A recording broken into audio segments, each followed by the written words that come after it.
Hi, and thanks for joining us. Today on the show, we've got Jordan Whalen, or Jordan Power, as you'll hear. We're going to discuss music, things metaphysical. We're going to discuss legal marketing to a certain degree as well, but really we're going to talk about what's going on and where we're going. Here's my conversation with Jordan. Jordan, thanks for joining us here today. I guess dialing in from San Diego, is that right? Yeah, I've been here for 3 months. I'm 3 months. newbie. Very nice. From Toronto, right?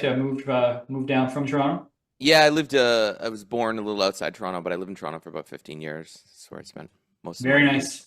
Yeah. Okay, so we were talking offline. There's a number of things we're going to get into, but obviously, Gray Smoke Media occupies a lot of your time, as does music and a number of the other things you're working on. What is inspiring you these days? Um, about a year ago, I had a rapid spiritual awakening. I was completely unconscious for about 37 years of my life, 36 years of my life. And what happened was and this might sound a little hokey to people, but I was sick with a chronic illness called ulcerative colitis. Was diagnosed when I was 18, took a drug called Accutane. There were multi-million dollar lawsuits that were settled in the US, but unfortunately, because of Canada and a lot of reasons, my case never went through. The payday would have been nice for the suffering. But I was about 2 months away from getting 13 inches of my colon removed, where I would have a permanent colostomy bag for the rest of my life. I was depressed. I was anxious. I was trying to run a business and expand as a human being. And I had a doctor say to me, "This is the only option. There's no other options." As a background, both my parents, when I grew up, were doctors, so I was in that conventional medical establishment. And I heard this sort of voice that now I think is sort of a higher self or something that came over me and just kind of said, no, this isn't in the plan. And sort of I turned to the doctor and said, it's not really in my plan. And he's just kind of, you know, looking at me like, okay, I've heard this a million times. And I went home and I started looking up on the internet and I started researching places in the world where they didn't have the diseases we had. So it was sort of places like New Guinea, where they didn't have new teenage acne, they didn't have cardiovascular disease. And I sort of thought, why would my body be attacking itself? That doesn't really make any sense. And so I looked up a guy named Paul Saladino and kind of jumped around different people and started doing my own research, which I know has like become a loaded phrase these days, God forbid. And so I eliminated all the chemicals from my entire house. I filtered my drinking water, I filtered my shower water. I made sure that none of the chemicals in my house were everything from deodorant, beauty products. I did not know how deep the rabbit hole went. I did not know that there were products that were sold in our stores that were banned in Europe. And so I also took my diet. I went organic, but just really got the seed oils and a lot of the crap out of my life. I was already eating pretty well. It wasn't like I was an unhealthy person. And within 60 days, the disease that had plagued me for 18 years of my life was gone. I had a follow-up colonoscopy, and the doctor's just completely oh, it must be the medication you're on now. And I'm like, well, I haven't touched it for 2 months. And that led to a higher consciousness, an awakening of sorts, where I began to question a lot of things that I was grew up around, and then eventually that led me to Bali, where I met a woman in a tent who sat me down. And again, I'm pretty close-minded at this point. I'm a gay guy, so what happens is when you grow up, you learn that religion hates you, and then so you sort of tie in spirituality with that, not really understanding the difference between the two. And for about a week, I went back and Ubud, and the woman just did all these wacky things to me: inner child healing, sound healing, breath work. Um, and I sort of woke up to who I was, why we're on Earth, the purpose. It all sort of flashed in front of me, and she said something really crazy to me. I had been trying to make music for about a year. I'd been running my business, and I was like, I think this is my purpose. And she said to me, you were a musician in your past life and a sound healer in another life, but you killed yourself both times. And so you've come back this time to sort of merge those two worlds together and make it right. And I kind of just like guffawed at her, like, okay, here we go. And flew back to Canada. Hadn't been able to write a song for about a year. Sat down on my couch and something just took over my body that was completely foreign to me. They call it automatic writing. So I was hearing the chords to the song, and the whole thing came out of me in maybe 5 minutes. And then subsequently, I did my first EP in 3 weeks. And the weirdest thing is I kept flashing back to this woman who said, like, you know, you used to do this, because I was in the studio and I kept having these deja vu moments, like, I've been here, I know how to do this. This feels extremely familiar to me, even the production aspects, everything. Um, so that was in June 2024. I started music and I've released 20 songs. I'm at 4 million streams and I'm on 12 radio stations right now. Um, and I'm trying to go for it. And so that's, yes, that is the long-winded explanation as to what I'm up to these days. And then at the same time, I'm running my marketing firm, which I love. I want to talk about the awakening first before we talk about where we're going with this, right? Because that experience itself was obviously, I mean, very profound for you, completely unexpected as well, which I think is part of the draw to it, right? For those that may be thinking, you know, that they're looking for something as well. It's not as though, you know, you were calling for this. It's something that happened, right? Yeah, I mean, Eastern philosophy, Dharma says that, you know, when it's time for the gifts to come out, the right divine timing to come out, then they will come out. And they really did come out. I mean, I had no musical background, even I just hear it. It's almost a channeling experience. I'm uniquely positioned in that I am a right brain, left brain person. I can run a business, you know, and I've done it before, multiple businesses, but I've been always more creative than I am a business guy or an entrepreneur. I don't get crazy about the numbers. I just like to pursue things that I like and then find a way to make some money out of them.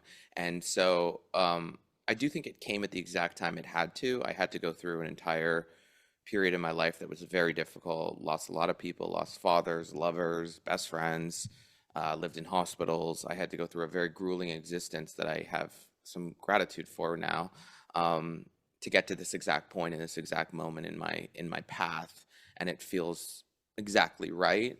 When I say automatic writing or how this happens, I think when people ask me how I write music, it's just that I spiritually connect to my higher self, and I allow my higher self and the higher mind to take over. And then I think the secondary part of that is that because time is not linear, I think what I'm actually doing is connecting to my future self that already exists now, and basically borrowing the song and pulling it back into the now through lucid dreaming, through out of body experiences, through psychedelics. Is a lot of this psychedelic driven? Is this when you're talking about connecting to higher, or like for a lot of what you're describing? I mean, I think a lot of people have explored that, and I think there's been a current of thought in that. Is that what it is? Is that what a lot of this work is? Is that what's drawing a lot of this work out? Um, Initially, but I think it's sort of a cheat code initially, right? You don't need it, but you do need it when you need to fully pull yourself out of the matrix. And so I've used mushrooms to write 5 songs in 3 days, just because it was just I remember one time I did a mushroom trip. It was like 6 grams, and I got back to my apartment and I was like, I can't stop writing songs. It just was a complete, like, I couldn't even answer my phone. It just took over my body. Now I think just from, you know, trying to run a life, you can't get high all the time. Um, I use breath work, and I use a combination of sound healing, and I use meditation like an hour a day now. Um, I start the breath work and I get to the meditation to get into these zones. I do think it helps, and DMT was extremely helpful for me. I did DMT alone on my couch, which is not recommended.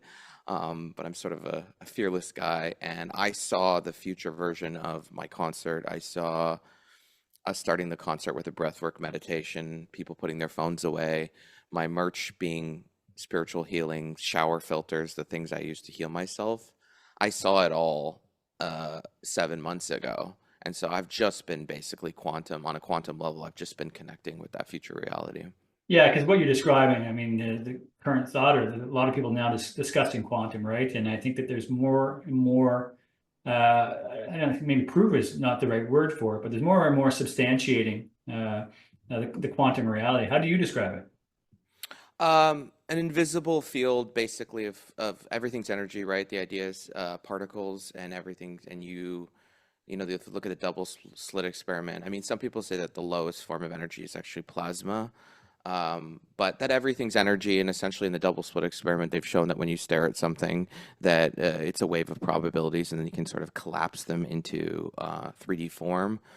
There's other schools of thought. There's everything from non-duality, solipsism, stuff like that. I don't really know what I fully believe, but I can tell you that I can now manifest things in 24-hour periods, good and bad, right? Which is scary because I can vividly imagine things, and then all of a sudden, if I code them with anger, which is a strong emotion, it happened to me with my lawyer yesterday. It was like I coded it, and I was creating these scenarios, and boom, it's become very freaky to me. But I think we're kind of getting this period at this exact moment in time. And you look at, like, I listen to Tom Campbell on Joe Rogan and a couple other people. Um, Dr. Hoffman, I was listening to yesterday, is like, we don't really know the full nature of reality, and it's kind of this weird time where we're figuring out that maybe we are wearing some sort of a VR headset, and we're sort of just decoding the energy around us, and uh, and maybe the purpose of life is to evolve our consciousness. And I do believe that I've lived many lives. The reason being is because when I do the psychedelics, I can see them. And the one where I was a spiritual healer, I was definitely a woman, because when I did the really high doses of ketamine, it was a complete disassociative experience where I looked down and I saw these little girl feet in this tribe, and the immediate feeling that came over me was, oh, I've been here before. This feels like I remember this. Do you have that experience at all during waking moments? Um, Not of past lives, but sometimes I'll just be walking down the street and half of the chorus of a song will just come in my phone, and then I'm frantically running to record it. I went to this medium, and like it's funny to say this because like a year ago I would have been like, Jordan, go get psychological assistance. But I went to this medium, and she said to me, it's funny that she's kind of connecting with my higher self and higher entities, and she's like, they think it's funny that you think you're writing these songs. And I was like, I don't think I'm writing these songs. Because when I'm writing these songs, they don't, a lot of artists, they sit down and they at the piano and they're just hacking, and I've done that. But this is truly, it's so easy. Sometimes it's scary, and I almost feel guilty putting my name on the credits. Well, I hear that, I mean, many of the most recognizable songs that we know, like the artists that created them, did them in a matter of moments. In fact, Eric Clapton described how the most successful things he ever did came to him in a matter of moments, right? So I think that there's, going back to the automatic, right? There's some that we're discussing, and it's across any art and any application. You see anybody passionate, successful in whatever realm they're working. There's something that flows through people to create. For you, it's happening for music, and you're speaking to it for music, but it could be anything, right? Yeah. When people are able to tune into what we're describing here, that's where greatness is created. Yeah, it's that flow state, and it's, sometimes I'll go 3 days and I'm like, I can't even try to write songs right now because there's no magic in me. I don't feel an elation. I don't feel a warm chest. I don't feel motivated. And then it's like I can't shut it off for 3 days. And it's a feeling where they describe in metaphysics sort of the observer effect, where you're not really your thoughts, right? You're sort of pulling back and watching this all like a movie. And I've had that sometimes when I'm writing the lyrics on online. I'll write like 3 lines of something, and then I don't really know what it means, and then I go back 30 seconds later and I decode it, and I'm like, oh, that's kind of poetic. Like, I didn't even think about like the double meaning there. And then I go, that wasn't me, because I would have had to consciously think that through for 4 or 5 minutes to kind of piece it together. So, I mean, the best songs I've written, the highest streamed songs on Spotify, are all less than 20 minutes. Mhm, mhm. And when I say 20 minutes, I mean the concept, the double themes, the lyrics, the melody, and the structure and arrangement is in less than 20 minutes.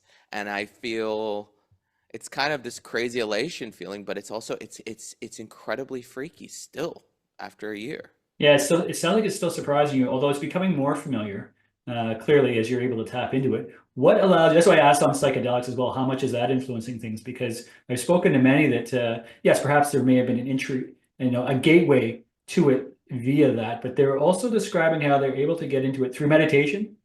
through other methods and able to go there more regularly. Are you finding, you describe meditation, are you finding tools that are able to take you there as opposed to using psychedelics? Solfeggio frequencies for me are everything. So, um, when I write songs, the 528 hertz is technically in the key of C. Even if and this goes back to past life sound healer, that there's some innate gift there, is that when I hear the 528 hertz, I don't even need the chords. I hear the chords coming through. So you've got that, oh, right? And I hear the chords moving, and I can write just to 528 hertz. So for me, it's an alignment with the frequency. And if you think of sort of any metaphysics and sort of law of attraction, all these different things, is when people ask me, how do I get money? Uh, how do I did this with romantic prospects like a month ago, is that my spiritual teacher is like, oh, you don't have to go outside of you for anything. Stop doing that. So anything you chase is going to run away. She said, it's very simple. Just sit on your floor. No, you have no past, no future, completely present. Do some breath work, get your nervous system regulated, get into a deep, deep breathing pattern. And for me, I have a particular one, which is just sort of in and out, box breathing. And then listen to 528 hertz is going to open up your heart chakra, and your heart is associated with, love, abundance, stuff like that. And she said, you can trick your body for 25 minutes into feeling like you're the day that you fell in love with someone. And it's not just love for people, it's love for self, it's love for animals, love for nature. And I sort of just cycled through this video of me hugging dogs, of me in nature, the moments I fell in love in the past, the hugging my parents. And I just sat in that and held that for 25 minutes. And within a week, 3 romantic prospects that were exactly aligned with the type of values I have appeared serendipitously in my reality. And so that's, again, that's all you have to do, is you just have to align with the frequency, embody it, and then believe that, creation's finished and that it's yours. And so I've been doing that with business and different things, and it's still freaky to me. This whole thing is still Yeah, freaky. it still catches you off guard. Let's talk wealth abundance then as well, or abundance, but particularly with regards to wealth. How was that manifested? Well, 2 things changed last year. I decided to only work with people that I want to see succeed, that I want to go for dinner with, that I feel spiritually connected to. And I have worked with a lot of people in the past, made the millions of dollars, that I don't really care for, and it didn't sit right with me.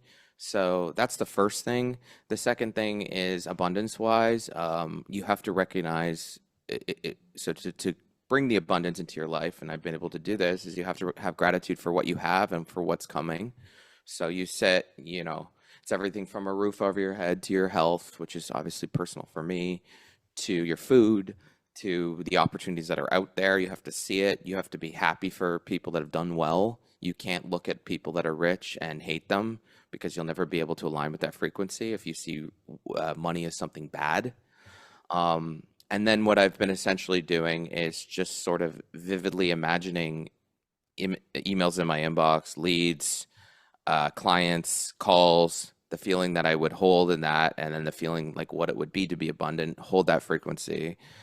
And it's been so easy. And I think of all the years, JP, that I ran around like a chicken with my head cut off, just trying to force it, make it work, get people to like me. It had this desperate energy around it. I was just crazy. And then now when I do this metaphysics stuff, it's like a movie. You just, oh, this, I know, you're not going to believe it. I know this person. I mean, even us connecting today, this has happened to me 3 times now. The last 3 interviews I've done, there's been a metaphysics bent to it when we were going to talk about marketing. And it's no coincidence, right? So my publicist was like, oh, you do these interviews. And then you and I just immediately, frequency wise.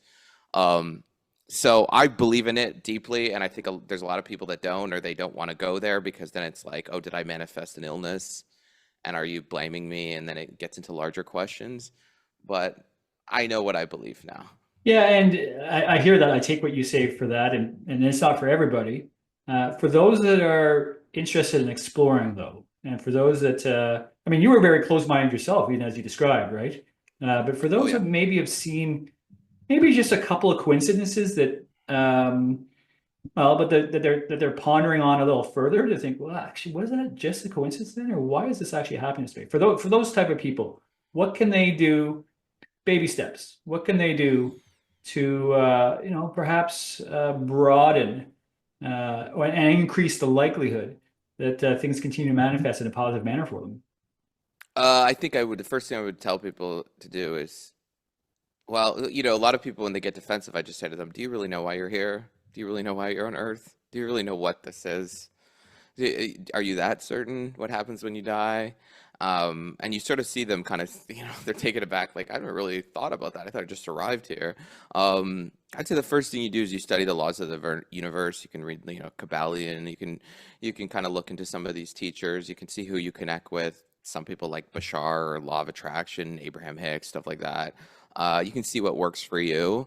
And then immerse yourself in higher consciousness communities because then you will meet people that have made miracles happen. And I would say, honestly, my music career to this point, it's been less than a year, is nothing short of a miracle. And I don't mean that in a, wow, look at me kind of way. In a way, like, I don't know what's going on. I kind of do. But I don't believe there are coincidences. And I also believe that people have a unique purpose on Earth. And I think once they connect with it, I would say once you can figure out the laws of the universe and slowly dip your toes in, a 10 to 20-minute meditative practice is amazing. And people, the number one thing I say, people say, I tell them all these things. They're like, how are you doing all this stuff? And I'm like, you got to meditate. And the number one thing I hear from 90% of people is, I've tried, I can't do it, I can't do it. It's like, well, I don't go in social media. I don't really read the news anymore. That frees up 4 hours a week for everyone.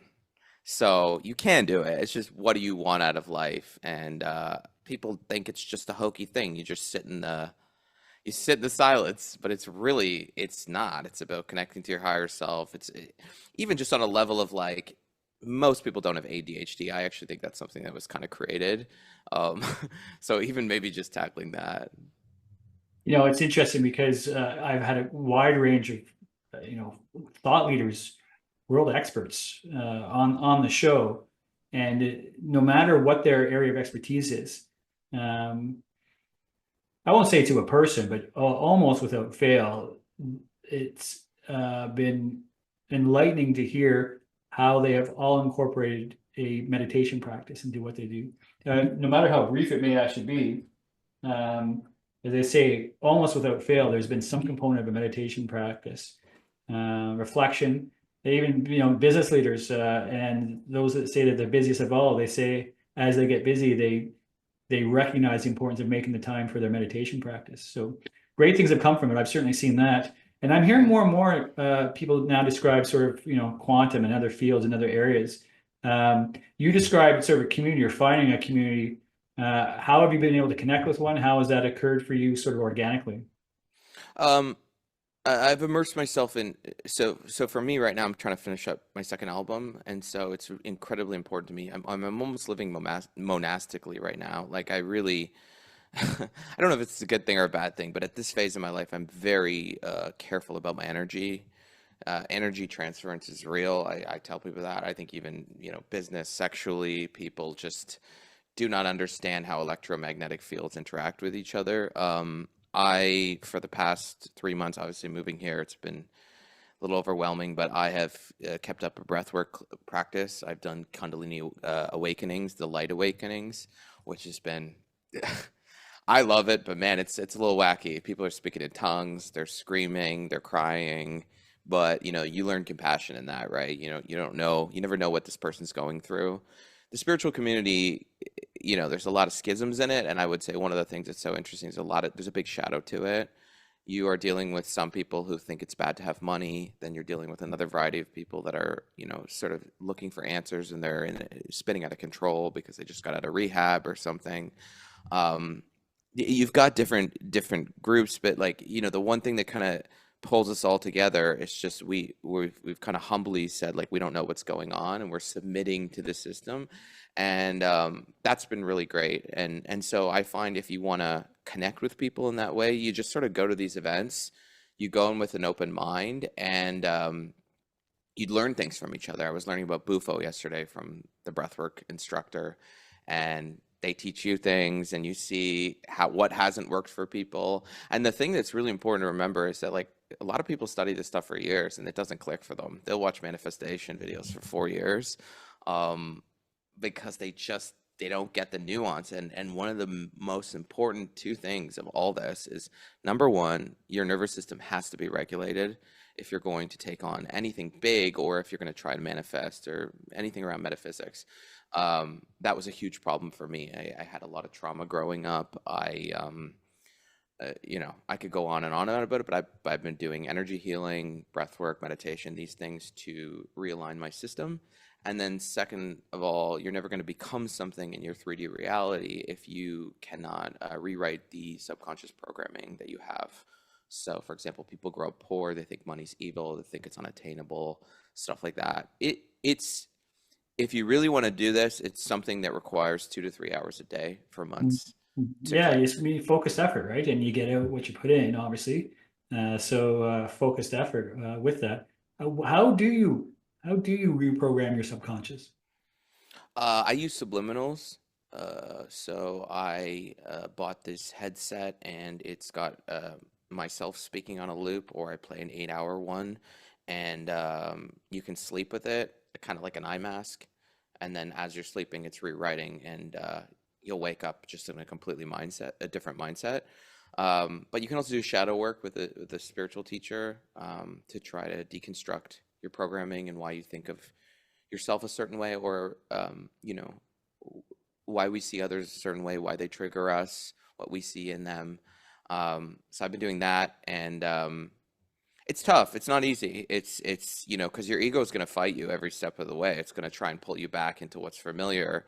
And so someone like me who had a lot of trauma, I try to stay safe, right? I go into that. And so I've been pushing through that, and obviously things have been clicking, and then sometimes I regress like a great deal.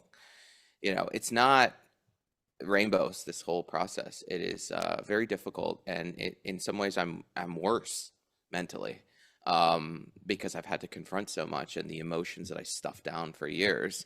But I do feel like I'm moving towards something greater. And what is that? That's, I think, what we're getting to. I think that as, as a society, maybe not the right way to say it, but as a consciousness, we are going towards something greater. How do you define it? What do you think we're heading toward? Um, we're moving towards our default state, which is unconditional love. We are awareness, we are light beings, we are immortal. Again, these are just my beliefs, but a lot of people also believe this. We are all connected, we are one.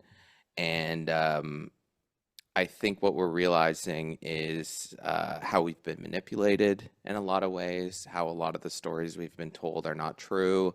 But then the problem is now then, so everybody's self-interested. So, it's like Elon Musk comes in at like Dodge, and maybe he finds some waste, but then, oh, those companies aren't going after his companies. And so weird how they didn't go after the Department of Defense where there's billions of dollars missing. And so it's like, I don't know who can be trusted to sort of take the reins here and lead humanity into a better place, because everyone's got their own agenda. And I'm distrustful in that manner. But I Yeah, would say, and then as you say, like, we don't need to focus on that. We need to be aware that that exists. But when you say trusting who to follow, well, maybe not follow then, right?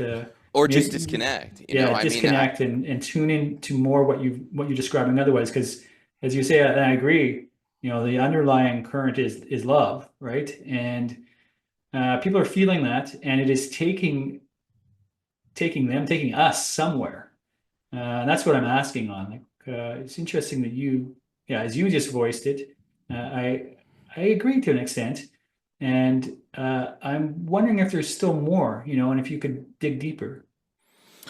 um, I think it's so individualized. I mean, I think that there's a unique purpose as to why everyone's on Earth. I think everyone has unique gifts. I think they build them up through past lives. I mean, you look at some of the work of, you look at people who, the other week I was watching near-death experience videos. There's like thousands of people who like have the exact same story, and you could look at the book Many Lives, Many Masters. You can look at the work at the University of Virginia where they take these kids and they're 2 to 3 years old and they go to their parents and say, I was murdered in that park by a guy named John. And then they look into this cold case and it all checks out. There's Eastern philosophy, stuff like that. I think what we're moving towards is perhaps where we came from and why we're here on an individual basis. And then I think what's driving people to get some people together at this point is they're not being served by the systems that they used to follow. For example, the news is largely trauma-based mind control. I say that as someone who worked in the mainstream media for 12 years, and I mean that on conservative side, liberal side, whoever's serving their agenda. I actually think there's going to be a disconnection from the news, and there has been the move towards podcasts, but I think generally people are going to start to pull back from it. I can tell you that I used to read the news 4 hours a week. Maybe I do 5 minutes now, and nothing's lost. Same with social media. It's the same people trying to get attention. It's the same game.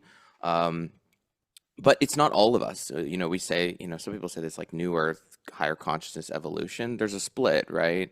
Some people have no interest in realizing why they're here, self-improvement, and maybe they will in 10 more lifetimes if you believe in that. But I don't try to change anyone or try to influence them at this point. I just try to find my tribe and my people that are going to elevate me. And I try to figure out, why I'm here. And my Dharma, my spiritual teacher read me my Dharma and I got goosebumps. It was basically like, you came here to do what I'm doing right now. It said marketing, it said music, and it also said to get rid of my pride. And that's been something that's plagued me my whole life.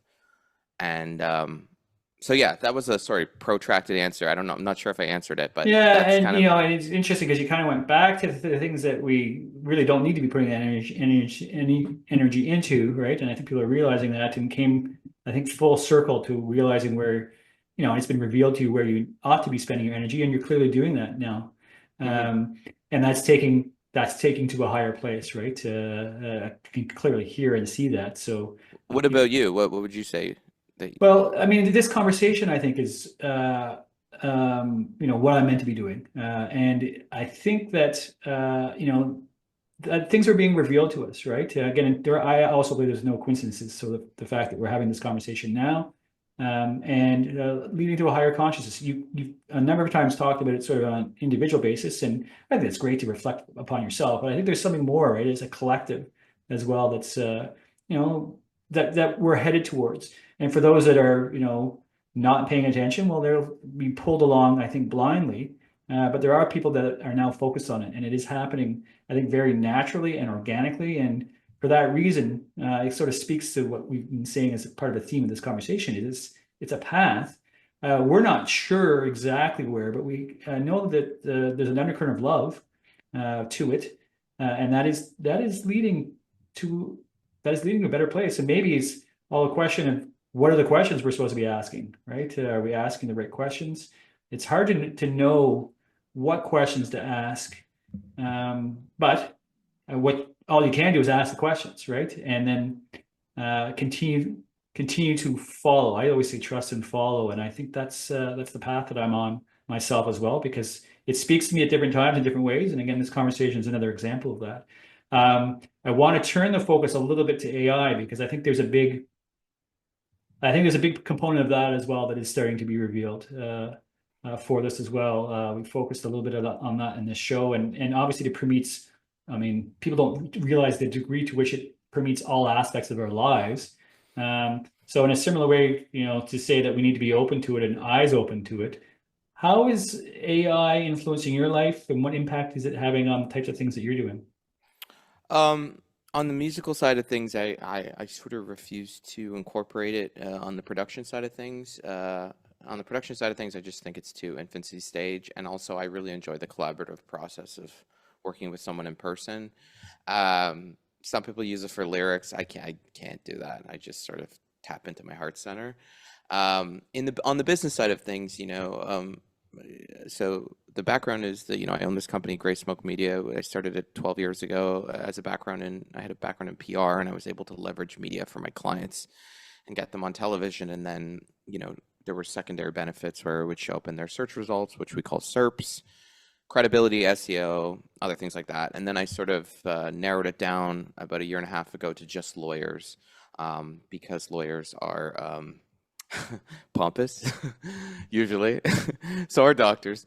And obviously, I'm, not all disclaimer, but I found out a lot of lawyers were distracted and they didn't know what they didn't know.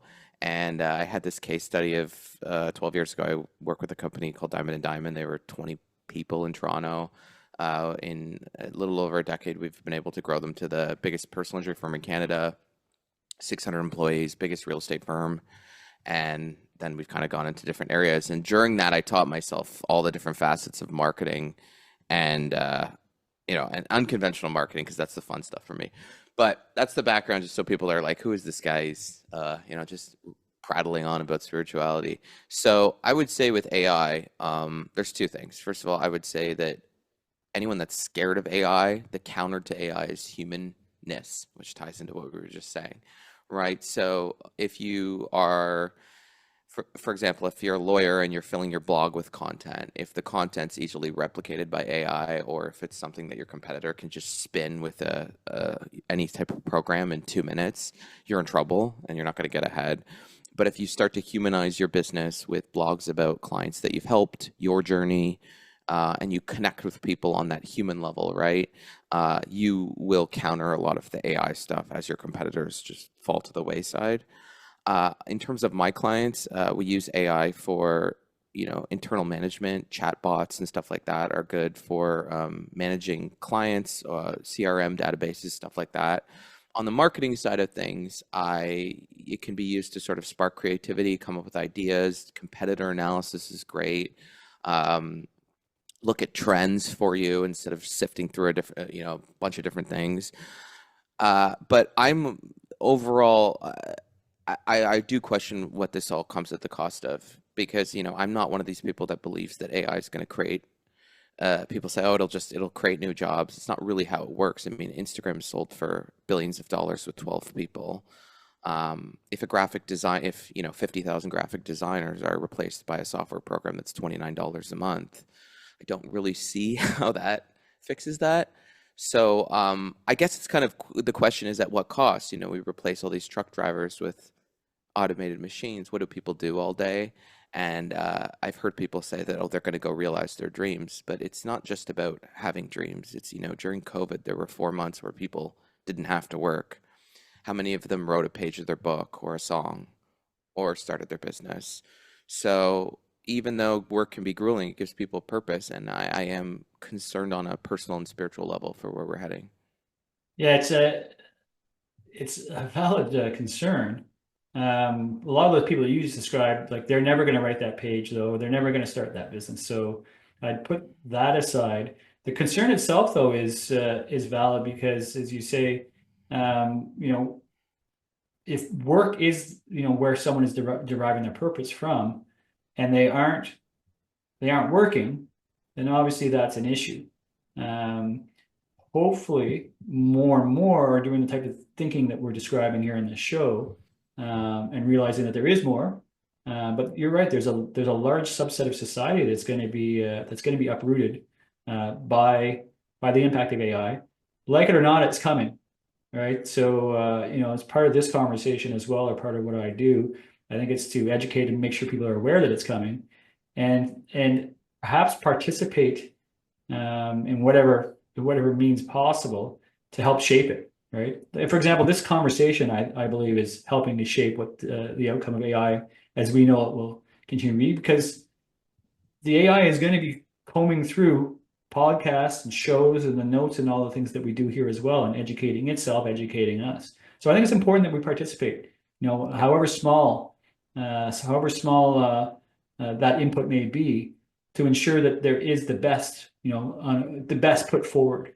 Because I think we're going somewhere where there's going to be this combination, right, of the AI and the humanness you described. You put it very aptly there, Yeah. right? That humanness, I think, is what our contribution will be to whatever this greater that we're going to. Yeah. And even, on the artistic side of things with my music and getting out there, and I just hired a PR firm to get me out there. And I sort of think it doesn't matter what AI creates music wise, people want a person on the stage. They're not going to go Mhm. see a hologram, although that is a thing which I did see. Um, but they want a story, they want a background, they want to know how you got there, they want you to connect with them on a certain level, and that cannot be replicated in any way. So I think the counter, like I always say, is find the way that, I had a legal dispute. I ended up not using a lawyer. I just used AI and kind of my own acumen. And it was interesting because I was able to handle it just as well as if I would have hired a lawyer for 600 bucks an hour. Um, Obviously, it's not as enforceable because I don't have a law degree and they're not as scared. But I do think for certain people, there's upward social mobility. If I'm a young person who's getting smacked over the head by my multi-millionaire landlord and they're treating me a certain way, I do think there's some social justice there and that I now have the tools to stand up for myself and put them in their place. So I don't think it's all bad. But we have lost human connection. I think what I want to do with my concert and the music I'm creating is really create a movement away from our phones. I really have gotten sick of going out for dinner with my friends and they're on their phones, or we're at a meeting and everyone's on their phones. I'm trying to get away from that. And I think there's a huge percentage of the population that feels the same way, that it realizes that, it's degrading us, and we've lost our humanness. Young people, they're not dating as much. They're not having sex. Their attention spans have been whittled down to a goldfish. I don't think a lot of this comes at a massive cost. And I think if you did the net negative, net positive, I think it's a negative. Yeah, and a lot of people aren't even conscious that that's actually occurring. So the first thing is to realize what is occurring. Some of the parties that I go to now, some of my friends that are curating the experiences are saying everybody parks their phone. In fact, there's phone checks, right? So you Okay. may show up at an event and you get your manila envelope and your phone goes into a sealed envelope and is secured for the evening. I think it's really important, and it goes back to what we're talking about is this humanness, right? That connection. Being at a concert as well, there will always be a draw to have a performer and also be surrounded by people because there's an unspoken energy that exists between us, right? And as humans, we'll want to continue to experience that. But we are going to this place where there's going to be more and more of an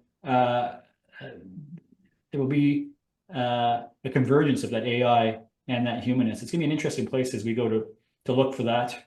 If we're Yeah. as someone's going to look for you, where would be the best way to find you, Jordan?